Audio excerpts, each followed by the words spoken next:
Assalamualaikum warahmatullahi wabarakatuh. Ini adalah pertemuan ke-7 tentang dari materi manajemen kekayaan Islam yang mempelajari tentang asuransi dan juga investasi. Nah, di sini ada beberapa penjelasan yang harus saya sampaikan terlebih dahulu mengenai apa itu asuransi dan juga investasi. Nah, tentunya asuransi dan investasi untuk generasi muda sangatlah penting, di mana masa muda itu adalah waktu yang tepat untuk mulai merencanakan masa depan keuangan yang melibatkan dengan asuransi dan investasi untuk di masa hadapan. Dan tujuannya adalah bisa dilihat dari segi perspektif mulai untuk tujuan finansial pada pembagian seperti pendidikan, kesehatan, dan juga keluarga. Nah, tentunya di sini banyak yang harus dipertimbangkan bagi teman mahasiswa sebagai generasi muda.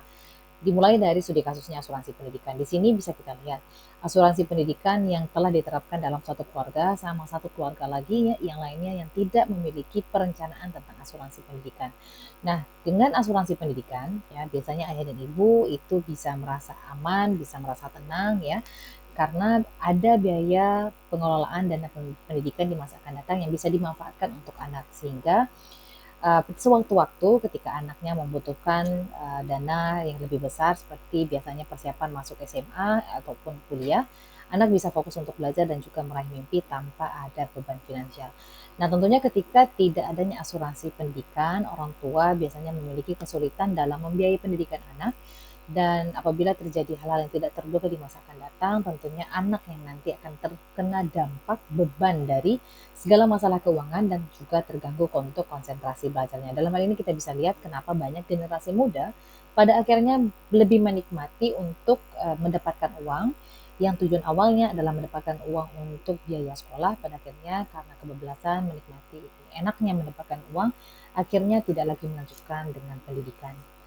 Nah, untuk studi kasus berikutnya adalah di asuransi kesehatan. Nah, dengan adanya asuransi kesehatan, ya telah ada persiapan asuransi kesehatan, biasanya generasi muda bisa dapat dengan fokus karir, penciptaan impian ya tanpa ada rasa khawatir dengan biaya pengobatan.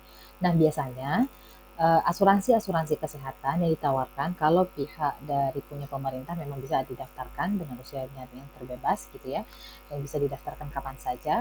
Namun kalau untuk asuransi swasta yang biasanya memberikan fasilitas yang lebih dari punya asuransinya punya milik pemerintah, itu mereka memiliki batasan usia. Biasanya itu range dari usia 20 sampai 34 atau 33. Kenapa? Karena generasi sekarang sudah mulai terjadinya peningkatan penyakit-penyakit yang serius. Jadi mau tidak mau, bagi pihak penyedia asuransi kesehatan mulai mengurangi dari jumlah pendaftaran bagi setiap generasi muda yang ingin mendaftar untuk mendapatkan asuransi kesehatan di sektornya swasta. Nah, tentunya dengan adanya asuransi kesehatan itu bisa mempersiapkan diri apabila terjadinya adanya penyakit atau kecelakaan, maka adanya biaya pengobatan yang terjamin dan tentunya bisa mengurangi beban secara finansial dan juga emosional. Jika generasi muda yang tidak memiliki persiapan terhadap asuransi kesehatan, biasanya generasi muda itu akan lebih terkena rentan dengan resiko kesehatan, karena seperti yang teman mahasiswa tahu gitu ya, usia tidak bisa menjamin bahwa kalian memiliki umur yang panjang, terbebas dari penyakit karena kebiasaan dari pola hidup yang tidak sehat ya. Sehingga risiko kesehatan seperti penyakit-penyakit yang dulunya hanya ada di generasi tua itu sekarang bisa terjadi di generasi muda. Nah, dengan risiko kesehatan, biaya pengobatan yang tidak terduga tentunya itu bisa akan menguras tabungan. Nah, ini tentunya bisa menghambat pencapaian tujuan finansial dan bisa juga memicu untuk stres. Nah, berikutnya adalah studi kasus untuk asuransi keluarga, di mana dengan asuransi keluarga, biasanya generasi muda bisa dapat dengan tenang menghadapi resiko finansial seperti persiapan untuk pencegahan dari sakit ataupun kecelakaan karena biaya pengobatan yang terjamin. Sehingga generasi muda bisa lebih fokus dalam membangun keluarga dan juga meraih impian. Ingat ya, ketika kalian menikah, ada beberapa pertimbangan yang harus kalian pikirkan pada saat kalian berbicara dengan calon pasangan, yaitu bagaimana cara mempersiapkan asuransi keluarga. Karena ketika menikah ini adalah ibadah yang terpanjang, yang kalian harus punya persiapan, karena paling penting dalam fondasi pernikahan itu adalah kestabilan keuangan. Kalau tidak ada kestabilan keuangan, biasanya itu akan memicu segala ketidakstabilan yang lainnya. Nah, untuk situasi ketika adanya generasi muda yang tidak mempersiapkan asuransi keluarga, biasanya generasi muda mungkin mengalami kesulitan dalam menghadapi pengontrolan biaya pengobatan keluarga ya, ketika terjadi hal-hal yang tidak terduga. Dan tentunya ini akan menciptakan beban finansial yang bisa mengganggu konsentrasi untuk membangun keluarga yang bahagia. Nah, tentunya manfaat investasi, kalau tadi kita bicaranya asuransi. Nah, kasus berikutnya adalah tentang kepentingan investasi. Nah, tentunya untuk manfaat bagi investasi untuk generasi muda adalah untuk mendapatkan pencapaian tujuan finansial, melindungi diri dengan inflasi, ya, bisa menciptakan kekayaan juga untuk mendapatkan passive income. Tipe-tipe investasi yang bisa teman mahasiswa perhatikan dan pertimbangkan saat itu adalah saham, reksadana, obligasi, dan properti. Tapi memang ini adalah jenis investasi saham, jenis investasi untuk jangka panjang yang perlu teman mahasiswa pahami knowledge-nya, pahami trade areanya, pahami konsep pasarnya, dan tidak bisa bergantung dengan perspektifnya orang lain karena investasi untuk jangka panjang seperti mulai dari saham, reksadana, obligasi, dan properti itu harus memiliki perspektif, pendapat mandiri dalam mengambilkan keputusan jenis investasi mana yang teman mahasiswa nyaman, ya. Termasuk salah satunya adalah seperti penggunaan emas. Mungkin di sini tidak dimasukkan supaya ini bisa menjadi pertimbangan teman mahasiswa. Nah, untuk cara mengalokasikan dana dan investasi saya sudah membicarakan pada pertemuan yang pertama. Dan di sini saya menjelaskan kembali bahwa tujuan untuk investasi adalah pertama mulai dari tetapkan tujuan, ya. Mulailah dengan tujuan finansial yang ingin dicapai, mungkin mulai dari membeli rumah, ya, memulai bisnis, atau merencanakan pernikahan, atau persiapan bagaimana di hari tua. Itu semuanya perlu persiapan. Jadi jangan merasa karena masih muda, masih tidak memiliki tanggung jawab, jadi tidak perlu merencanakan jangka panjang. Karena hari tua itu pasti, ya. Jadi perlu tetap ada persiapan dan buatlah anggaran.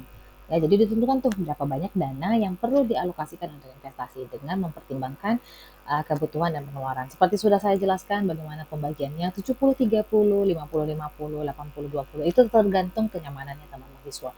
Intinya buat anggaran itu sangat penting setelah kalian dapat menetapkan tujuan dari alokasinya dana untuk investasi. Lalu kemudian pilihlah investasi. Investasi ada investasi berarti harus memahami profil resikonya. Jangka waktunya mau bagaimana? 1 tahun jangka pendek, menengah 1 sampai 5 tahun, jangka panjang lebih dari 10 tahun. Jadi harus tahu bagaimana sektor yang ingin kalian menanamkan uang melalui dari pembagian jangka waktunya. Lalu ada diversifikasi portofolio di mana harus mengetahui bagaimana pembagian dana untuk jenis investasi demi meminimalkan resiko dan juga meningkatkan peluang keuntungan. Dan yang terakhir adalah dalam kegiatan pengalokasian dana investasi, ini selalu menjadi kesalahan gitu ya. Ini beberapa studi kasus yang pernah saya perhatikan ketika seseorang menggunakan atau generasi muda percaya untuk menanamkan investasi di saham, ya. Tapi tidak ada pemantauan. Ketika tidak ada pemantauan, tidak ada penyesuaian, akhirnya tidak ada strategi. Ketika tidak ada strategi, maka itu yang menyebabkan kebangkrutan.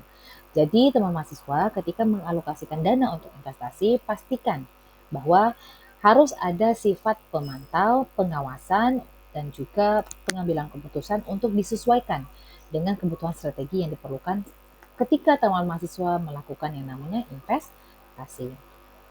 Nah, dan tentunya teknologi memang menjamin ya, membantu untuk dari kegiatan teman mahasiswa pengalokasian dana asuransi, pengalokasian untuk investasi, di mana dengan aksesnya mudah, platform digital yang memudahkan generasi muda untuk membandingkan dan membeli asuransi dan investasi ya, melakukan perencanaan keuangan. Ada sudah banyak ya aplikasi keuangan yang bisa membantu untuk mengatur pengeluaran ya, mencatat transaksi, mengelola portofolio investasi. Lalu ada AI kecerdasan buatan di mana kalian bisa dengan ChatGPT ya berdiskusi bagaimana pengalokasian dana yang baik tanpa perlu harus kalian pergi ke uh, apa orang-orang yang bisa memberikan pendapat pandangan tentang ahli keuangan ya ahli keuangan profesionalisme. Kalian bisa menggunakan dengan teknologi AI karena biasanya dengan kode atau kata kunci yang tepat itu AI bisa memberikan saran investasi yang lebih tepat dan personal gitu ya. Dan tentunya dengan teknologi itu menjaminkan keamanan dan juga transparansi dan tentunya ini adalah melibatkan teknologi yang canggih dengan kesediaan sumber daya yang sangat mahal ya yang itu harus dialokasikan oleh pemerintah demi kemaslahatan umat karena mau tidak mau Indonesia tetap harus bisa bersaing dengan teknologi blockchain yang ada di luar negeri supaya kita bisa mengikuti tren internasional ya. Jadi teknologi blockchain memang meningkatkan dan transparansi dalam transaksi keuangan. Jadi ini sedikit tentang cerita dan pembahasan yaitu kegiatan investasi dan juga asuransi ya, asuransi dan investasi.